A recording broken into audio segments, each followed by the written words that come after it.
590. Hello everybody, and most welcome everybody to 680, I think it is, H680. And we are presently recording in the biggest railroad knob of Scandinavia. It's called Hallsberg, and we're outside the Advent Church, I think it was called. Or not. Adventskyrkan. Adventskyrkan of Hallsberg. It's a lovely place, although it's traffic outside. I hope this won't interfere with the recording. We had a pretty warm day to be November, although the sun has not shown its face today. Very common when it's November in Sweden.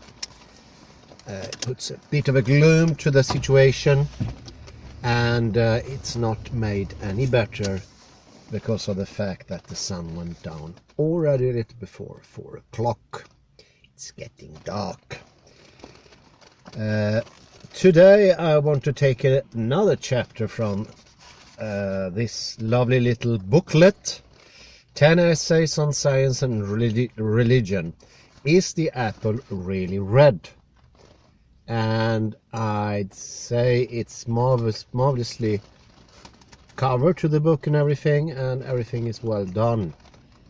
But what he seemed to have done, instead of being sort of an introductory book, because it's quite light, and I'd say the title leads the mind to thinking this is sort of a lighter literature. This is compared to his other books. But what it is instead, it's more of a resume of all his other books, which makes it a bit hard to understand. It's like a condensed format of all his books. So I imagine to read his books would be easier and to understand directly what it says here. But I'm going to try anyway, because with the help of you guys, it's much easier. And this readout will help maybe some further reading into his actual book. It turned out, I noticed yesterday when I was looking into this, that I actually have access to all his books through a book service that I subscribe to, which I can recommend. It's called Scribd. And for a whopping $9 a month, you get an access to I don't really remember how many books it was. I think it was like 10 millions. And that's a lot. And for those who are interesting, even audiobooks. So it's something to be recommended if you really want to have the book instantly. And it might be you don't even want to have a paper copy, because you want to have a look-see first to see if it suits your purpose. This chapter is number 4. It's called Intelligent Design and Vedic Philosophy. And it's about creationism. I don't know if you know what creationism is. It's a fairly unknown phenomena here in Sweden. But creationism started in England somewhere in the late 19th century. And it's a strengthening of the idea that the earth is quite young, only about 6,000 years. And that was actually the first time that was proposed. Nobody had said that before. So that was a new trend, in opposition to Darwinism, of course. So he defines in the beginning, and it goes like this. Creationism is the idea that the universe was created by an intelligent being, God, and that it emerged not slowly through stages lasting millions of years, as biological and Darwinian evolution currently demands, but all at once. God's intervention in the act of universal creation can, however, be constructed in many ways. already starting to sound good. First, we can say that God controls changes in the universe directly. And every change in the world is affected by God's will. Not even a blade of grass moves without God's approval. This view creates the problem of free will. For instance, if God controls all changes, then does it mean that we don't have a free will?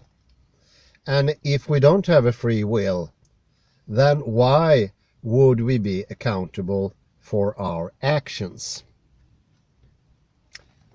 And since this is a late lecture and we are awaiting our friend Henrik, I will lighten up the whole thing with a joke I heard yesterday. It was the famous English comedian Gerard. He was asked by a television host, what would you say if you met God? This Gerard is a famous atheist. And he just laughed and answered directly. He's really quick with his answering gun. And he said, God, why did you create me an atheist? And you hear, this is the problem put as a joke, but it is an actual problem, I'd say. And the second comment from Ashish is, we can say that God does not control all changes, but he creates matter and its laws, which in turn control the world. God, in this view, does not create the galaxies, planets, and species. These are created by the natural laws. However, God tuned matter and its laws such that they would permit the existence of living beings. This view equates nature what science has discovered, but attributes the fine-tuning of natural constants such as the strength of the gravitational pull or the speed of light to God's design. Some creationists claim that species are created by evolution after God has tuned the laws. The problem is still that the laws of nature do not permit free will. So we're still stranded with this problem.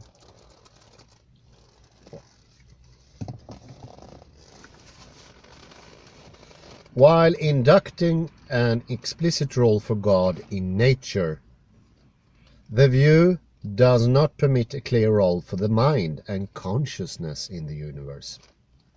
That is interesting. It's already starting to get quite interesting. This view will also therefore carry forward all the problems of meaning and incompleteness that exist in the current theories of science. He does deliver. He does deliver. Third, we can say that God creates matter, its laws, and all the things and species in the universe. But these laws are different from the ones that science has currently discovered. Current scientific laws are laws about the motion of matter and not moral laws of choice and meaning. When God creates the universe, he creates matter, meaning, and moral laws. The living beings are free to choose, but the choices have consequences. The relation between choice and consequence is a moral law. It includes physical laws, but goes beyond them. The big problem with this view is that we still don't know what these laws are, how they act on matter, and why they seem different from what science has so far discovered. I'd say that's questions enough for a weekly seminar.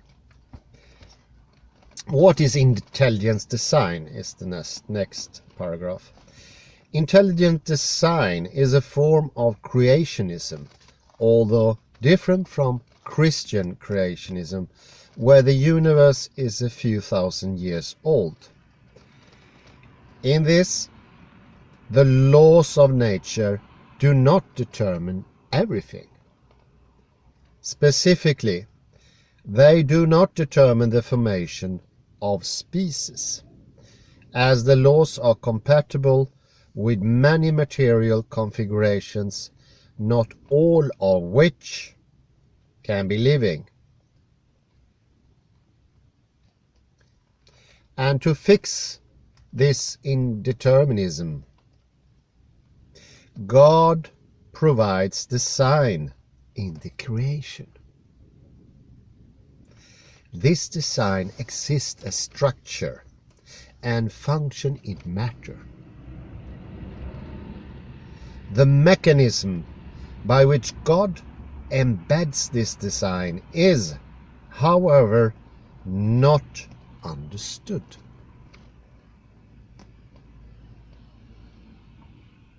For instance, structure and function are properties of material objects in space and time. How does God interact with the material objects in space and time?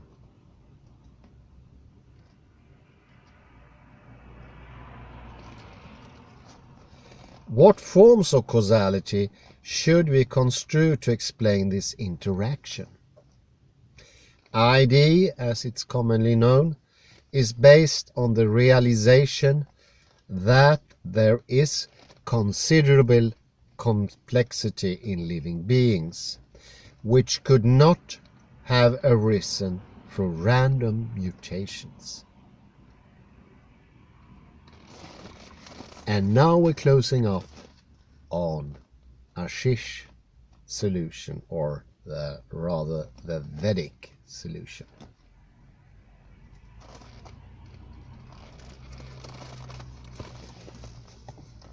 Should put in some pause here for feeling. No, but you could just have them pause there.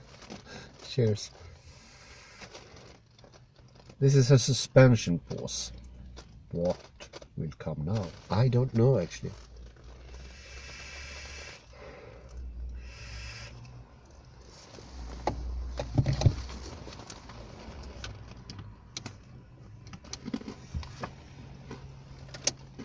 The Vedic view of creation.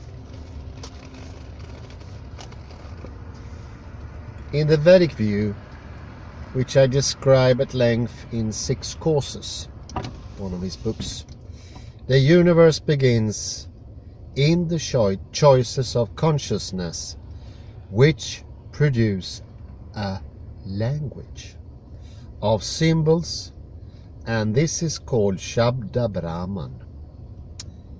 This language has many kinds of meanings. Much like words have many meanings. These include concepts in the mind, judgments in intelligence, intentions in the ego, and morality in a conditioned consciousness called Mahatattva.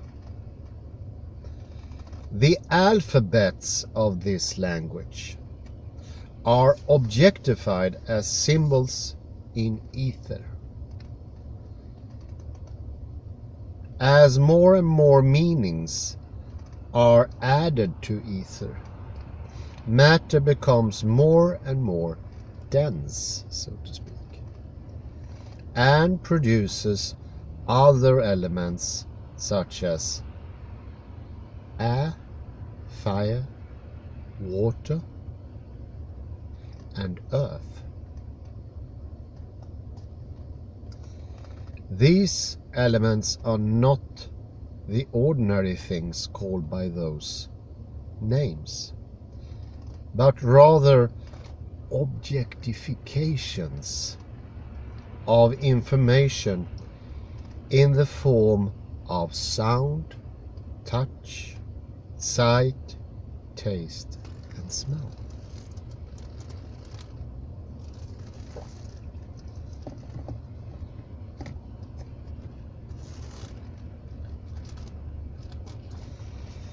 The aspect of this viewpoint that is relevant to the question of ID is the idea, no pun intended, that material objects are created by objectifying meanings in matter.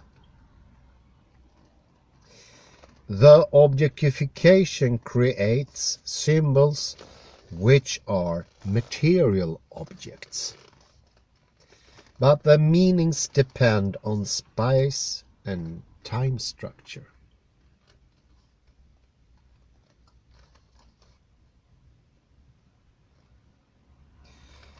The space-time properties make these symbols representation of meaning.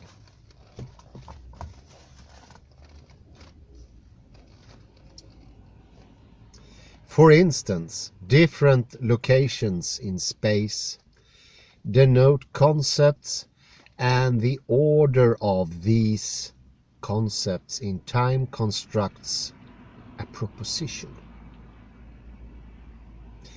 A proposition is not a pre-existing object written in matter, like a sentence in a book. It is rather produced in real time by ordering concepts, much like speech produces sentences through a succession of words. When we read a sentence, we can say that all the words exist simultaneously in the book, inside of the book. But when we hear a sentence, we can only say that proposition is objectified into space-time symbols in real time.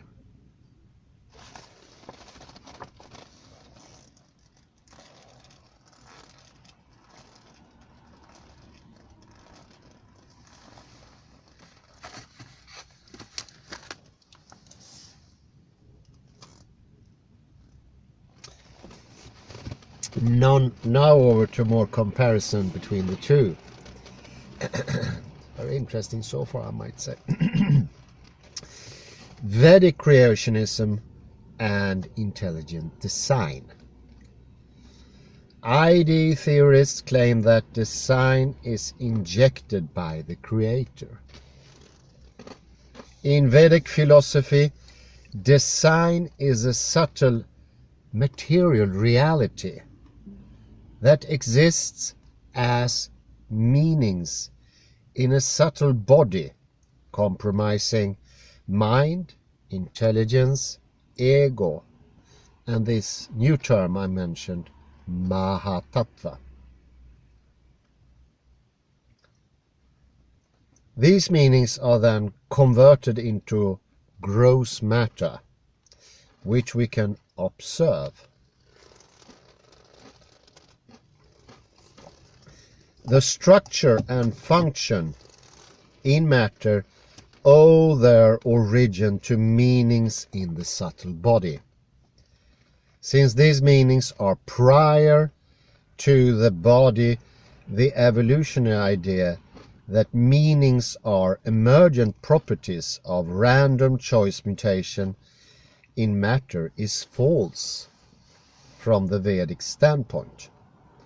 Meanings in the Vedic view are fundamental. And it is matter that is emergent. Look at that. The causality in matter is therefore based on the meanings and not based on physical properties.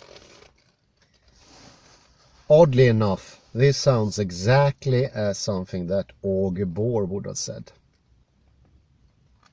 Denying the physical properties, but rather saying that the semantics, the meanings comes first. Do not think of existence. That's what Auge Bohr said. It's not half bad, this.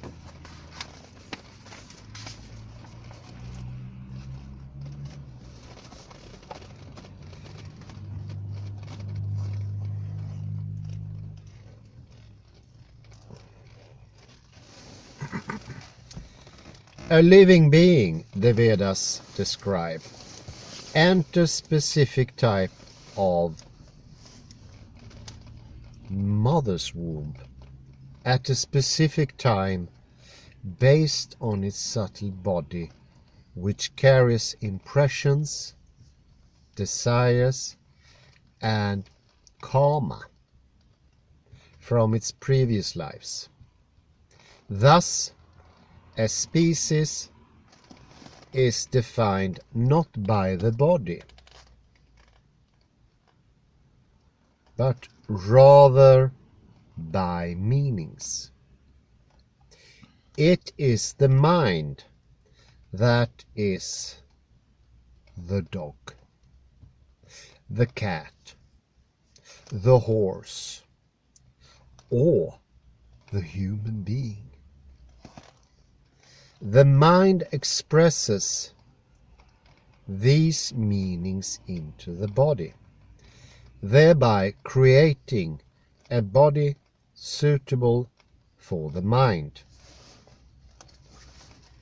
So we must remember that meanings comes before existence, just like Auge Bohr. It's a topsy-turvy, round way. Note that the body is, in this view, only a medium of communicating the meanings in the mind to other minds, to the extent that the mind wishes to communicate with other minds and needs to objectify the meanings from the mind into the body. The living being needs a body besides the mind. The body, therefore, is not the origin of the meanings, but rather the expressions of meanings that already existed in the subtle body of the living beings.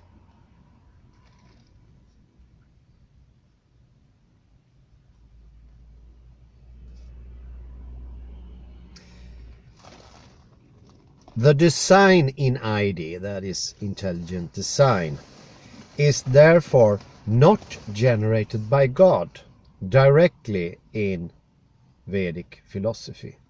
It is rather a subtle level of material reality present in the subtle body of every living being.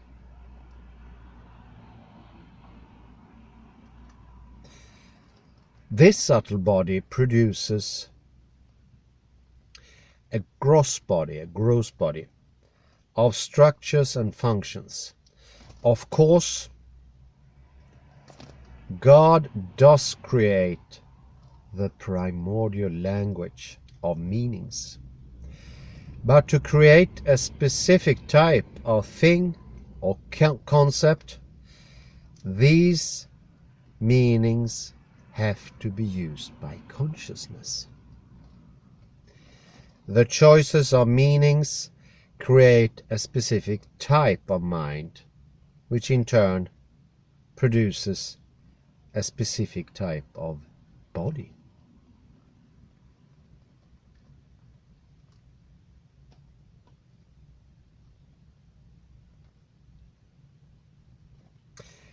While God is the creator of primordial meanings, He is not the creator of the objects.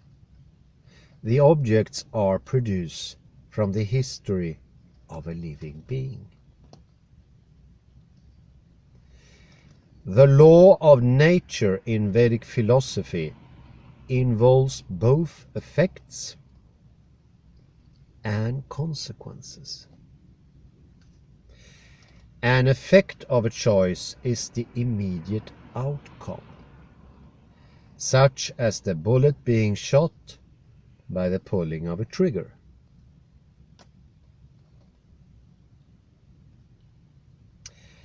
A consequence is the reaction to the choice, which comprises three things. First, there is a moral judgment of whether the act was right or wrong.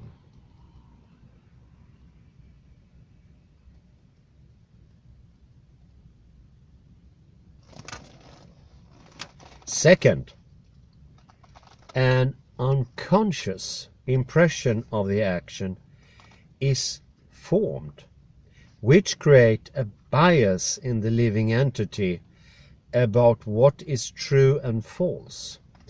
The false things are defocused, while the biased view of truth is focused upon. Third, every action shapes a living entity's personality of desires, likes and dislikes, or what kind of situation he or she feels comfortable in. Just give me a... See, I will continue with this later. I'm going to wrap it up. But as you see here, the Vedic uses meanings, and it's very similar to how matter or reality is seen in quantum mechanics. We look for models, not existence. And I come to think of Auger Bohr, but also his father, of course, who said that their own atomic model, or the atomic model of his father, is not real. Do not look upon this as an existence. And whatever you can say of matter, it cannot have effects. So if we're looking for effects, we need to look for meanings. Meanings can have effect. And of course this takes quite a lot to get used to, and you have to remember when Auger Bohr said that to the people listening to him, the doctors, were well educated, they were surprised as well. But this way of looking at things are the effective way. This is the one that is making sense and works. But talking about existences have loads of paradoxes, and Ashish mentioned the problems with free will. It's not a solved problem, and the more you try to solve it in a material-based model or by an idealist model, you won't succeed. We know that. That's been tried. So even though this little booklet is very small, each chapter contains a gem. But I'll tell you, this is not a thing to read going on vacation somewhere. Even though it's very small and it's very cute and cuddly, no one should read it. So I'm very grateful I can read it to you. But I also want to mention something that I think could help, and it's something that puzzled me quite a bit, and that's the discussion between McGilchrist and Damasio.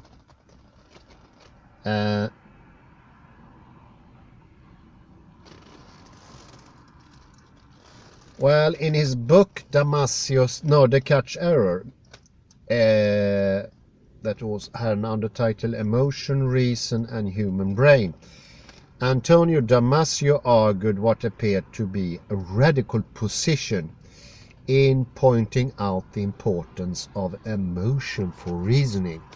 That's how I took it. We had the book Descartes' Error when we were in Eggvena in the beginning of this series.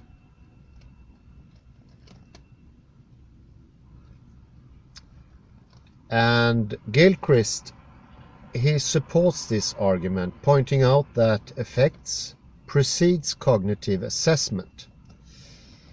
But he pointed out Damasio reduced emotion to an instrument of reason, and that goes to show the subject is always hidden away. And even though Damasio wanted to show emotions as more important, even more important than rationality, and that's written on the back cover, and I think that was the goal of the book. He hasn't succeeded, according to Gilchrist. And emotion, according to Damasio, is derived from the body by a readout, and it's enabling you to see feelings through a window. And the comment from McGilchrist is the following. Listen now. He has outstripped Descartes at his own game. That's tough words. I round out there and say goodbye. Thank you.